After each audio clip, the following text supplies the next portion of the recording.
Tentara Nasional Indonesia atau TNI adalah kekuatan utama pertahanan negara yang bertugas menegakkan kedaulatan, mempertahankan keutuhan wilayah, serta melindungi segenap bangsa dari ancaman dan gangguan. Sesuai dengan undang-undang yang berlaku, TNI menjalankan tugasnya melalui operasi militer perang maupun operasi militer selain perang. Markas Besar Tentara Nasional Indonesia atau Mabes TNI sebagai pengguna kekuatan utama TNI juga sebagai pusat komando tertinggi, tidak hanya merencanakan dan mengendalikan operasi militer, tetapi juga mengintegrasikan seluruh kekuatan dari 3 angkatan, yakni TNI Angkatan Darat, TNI Angkatan Laut, dan TNI Angkatan Udara. TNI Angkatan Darat sebagai penjaga kedaulatan di daratan. TNI Angkatan Darat memiliki personel aktif lebih dari 400.000 prajurit. Kekuatan utamanya terdiri dari Komando Strategis Angkatan Darat atau Kostrad, Komando Pasukan Khusus atau Kopassus, dan berbagai komando daerah militer atau Kodam. Didukung oleh beragam alat utama sistem senjata atau alutsista modern, TNI Angkatan Darat bertugas menjaga wilayah pertahanan di darat, termasuk perbatasan, serta melakukan pemberdayaan wilayah. TNI Angkatan Laut, dengan lebih dari 70.000 personel aktif, TNI Angkatan Laut merupakan penjaga maritim Indonesia. Kekuatan utamanya mencakup Armada RI, Komando Lintas Laut Militer atau Kolinlamil, Pusat Hidrooseanografi Angkatan Laut atau Pushidrosal, dan Korps Marinir. TNI Angkatan Laut bertugas menegakkan hukum dan menjaga keamanan di laut sesuai hukum nasional dan internasional, serta melaksanakan diplomasi angkatan laut dan pemberdayaan wilayah pertahanan laut.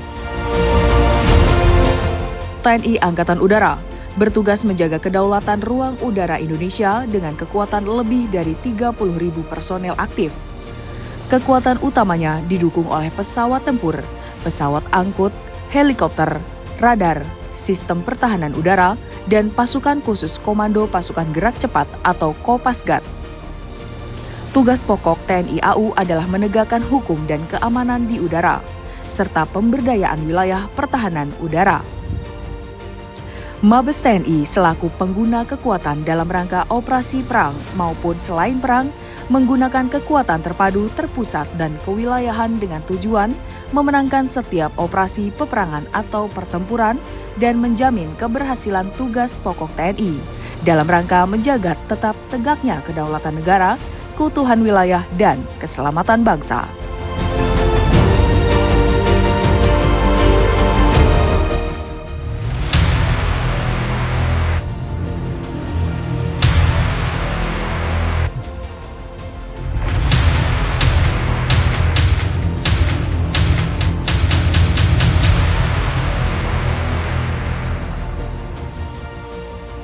Sesuai dengan visi dan misi Panglima TNI Jenderal TNI Agus Subianto, yaitu TNI yang prima, profesional, responsif, integratif, modern, dan adaptif. TNI terus berkomitmen untuk menjaga kedaulatan negara serta mendukung stabilitas keamanan nasional dan regional. Kekuatan TNI. Asta Cita, 8 program prioritas yang diusung oleh Presiden Prabowo Subianto.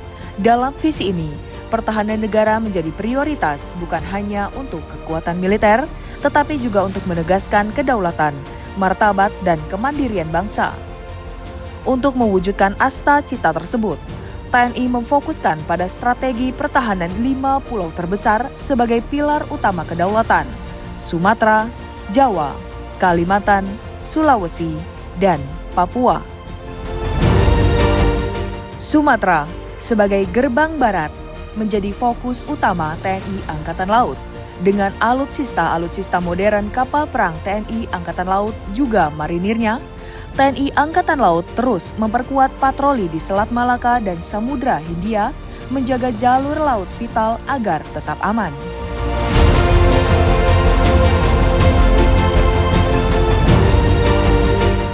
Jawa sebagai pusat komando dan teknologi menjadi tempat Mabes TNI beroperasi. Di sini, Mabes TNI mengintegrasikan seluruh kekuatan dari TNI Angkatan Darat, Angkatan Laut dan Angkatan Udara, sekaligus menjadi pusat kendali seluruh operasi.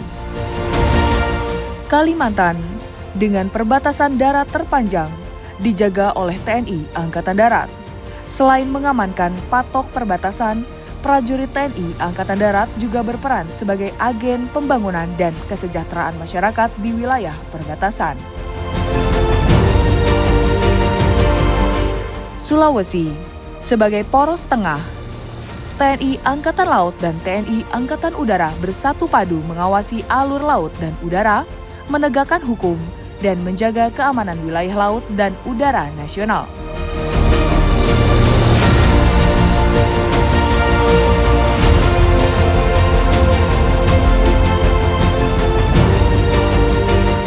Papua, di ujung timur, menunjukkan peran ganda TNI. Selain menjaga kedaulatan, para prajurit juga menjadi agen pembangunan yang berkolaborasi dengan masyarakat untuk membangun infrastruktur dan meningkatkan kesejahteraan. Dari Sumatera hingga Papua, kekuatan TNI terdiri dari ratusan ribu prajurit TNI beserta alutsista modernnya tersebar di seluruh wilayah Indonesia, menjadikan perisai yang kokoh demi kedaulatan negara. Sebagai kekuatan terpadu, TNI berkomitmen penuh untuk menjaga keutuhan wilayah dan keselamatan seluruh bangsa, mewujudkan Indonesia yang kuat dan berdaulat di mata dunia.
Teritorial NKRI.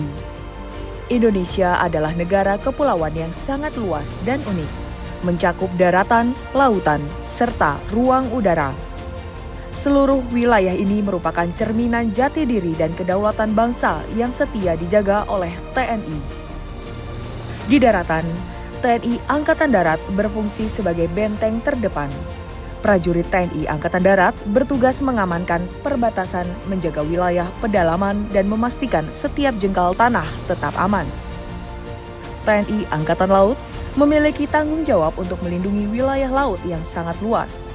Dengan armada kapal perang dan kapal patroli, mereka berpatroli di perairan Indonesia, menjaga kedaulatan batas laut, memberantas kejahatan maritim, dan melindungi kekayaan laut dari pencurian. Di atas daratan dan lautan, TNI Angkatan Udara berperan sebagai perisai. Dengan pesawat tempur dan sistem radar canggih, mereka senantiasa mengawasi seluruh ruang udara Indonesia, memastikan tidak ada pesawat asing yang memasuki wilayah tanpa izin, menjaga kedaulatan di langit, serta mendukung operasi militer di darat dan di laut. Ketahanan pangan. Tugas utama Tentara Nasional Indonesia atau TNI adalah menjaga kedaulatan negara, bukan hanya sebatas perang. Saat ini, ancaman terhadap sebuah negara tidak hanya datang dari militer asing, tetapi juga dari krisis ekonomi, bencana alam, dan yang paling mendasar, kelangkaan pangan. Para prajurit yang biasanya memegang senjata, kini juga memegang cangkul dan alat pertanian. Mereka berkolaborasi dengan Kementerian Pertanian dan pemerintah daerah untuk membuka lahan pertanian baru, mengelola sawah, dan membantu petani dalam menanam serta memanen hasil bumi, terutama di daerah-daerah terpencil yang sulit dijangkau.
Pencapaian selama setahun terakhir bukan hanya menjadi pengingat atas keberhasilan, tapi juga sebagai motivasi untuk terus berinovasi dan berkarya dalam menghadapi tantangan di masa yang akan datang. Dan sejalan dengan asa cita Presiden serta Wakil Presiden mengenai pemantapan sistem pertahanan, TNI secara berkesinambungan meningkatkan profesionalismenya melalui well-trained.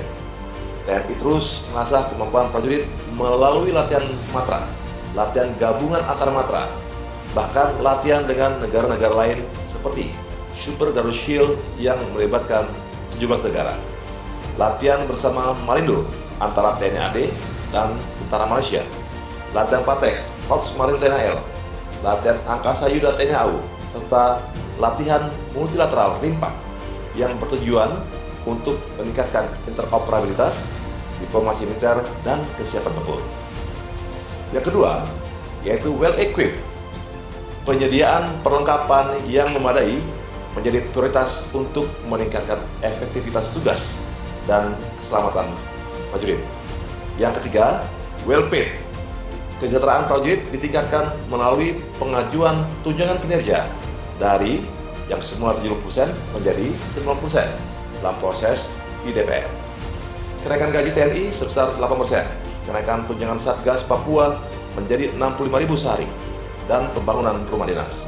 TNI juga terus meningkatkan kemampuan responsif, yaitu peningkatan kewaspadaan dan kesiapsiagaan TNI. Dalam menangani konflik vertikal di Papua, dilakukan pendekatan smart power yang merupakan kombinasi hard power, soft power, dan diplomasi militer, seperti pembebasan pilot Susi Air Philip Martens, serta penindakan tegas terhadap kelompok OPM di Papua. Selain itu, TNI mengedepankan upaya preventif mitigasi dan kemampuan reaksi cepat di seluruh daerah rawan bencana.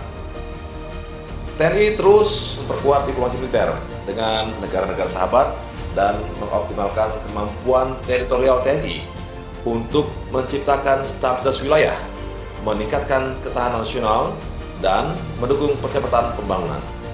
TNI AD berhasil meningkatkan hasil produksi pangan lebih dari 2.292 hektar, TNI AL 8.342 hektar, dan TNI AU 2.066 hektar lahan ketahanan pangan.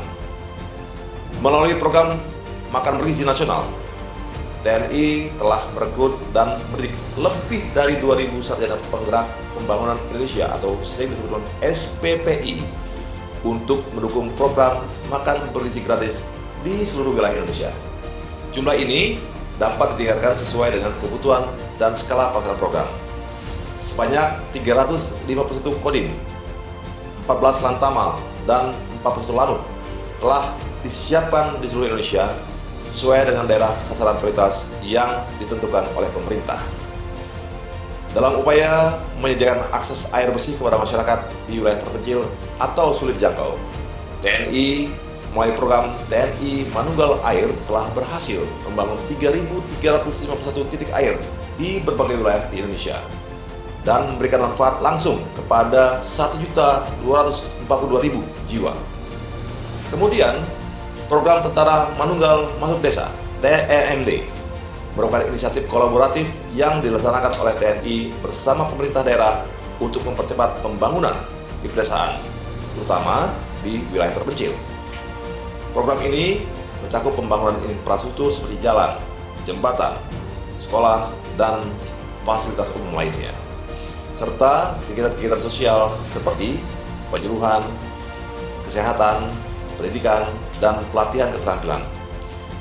Dan pada tahun 2024, program ini telah dilaksanakan di 175 wilayah, menghasilkan pembangunan dan perbaikan jalan sepanjang 529.000 km, 86 unit jembatan, 661 unit rumah, 25 unit sekolah, 124 unit tempat ibadah, dan perbaikan 310 unit fasilitas MCK.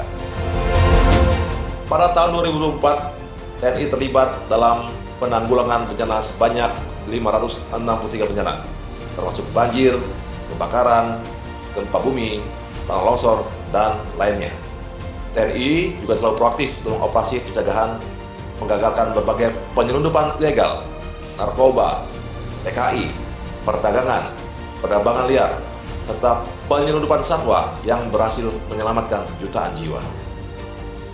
Sesuai dengan cita mengenai reformasi birokrasi, TNI meningkatkan sinergi antar matra dengan mengintegrasikan seluruh alutsista TNI dalam sistem pertahanan terpadu melalui Network Centric Warfare System. TNI terus meningkatkan kemampuan interoperabilitas antar matra melalui serangkaian latihan gabungan di berbagai wilayah pada tahun 2024. Di antaranya, latihan antar kecabangan TNI AD, latihan Armada Jaya, dan latihan Angkasa Yuda. Integrasi juga diperkuat melalui pengembangan kekuatan cyber di lingkungan TNI serta kolaborasi ketat dengan Polri dan kementerian atau lembaga terkait. TNI memprioritaskan modernisasi alutsista dengan mengakuisisi peralatan canggih sesuai dengan perkembangan ilmu pengetahuan dan teknologi. Hal ini tentunya sejalan dengan cita mengenai penguatan SDM dan teknologi, di antaranya pengadaan 569 unit Alpal Hankam, pemesanan kapal cepat rudal 60 meter atau KCR 60 untuk TNI AL, dan pesawat C-130J-30 Super Hercules untuk TNI AU. Langkah ini didukung oleh kerjasama dengan industri pertahanan dalam negeri demi kemandirian alutsista. Sesuai dengan cita mengenai pemberantasan korupsi dan narkoba, TNI membangun postur yang adaptif untuk menjawab tuntutan tugas dan spektrum ancaman yang dinamis. Upaya ini diwujudkan melalui pembangunan zona integritas untuk mewujudkan birokrasi yang bersih, transparan, dan bebas dari korupsi. Pembentukan Satgas anti judi online, Satgas narkoba, penyelundupan, dan korupsi dibentuk untuk menjaga integritas prajurit. Pengembangan Kodam dan Batalion, pengembangan Kodam baru dan Batalion Infanteri Teritorial Pembangunan atau YTP untuk memperkuat pertahanan dan pembangunan di wilayah rawan. Peran ini, baik operasi militer perang maupun operasi militer selain perang tersebut, menegaskan dedikasi TNI dalam mendukung stabilitas dan kesejahteraan nasional serta menyelesaikan berbagai permasalahan yang dihadapi oleh bangsa.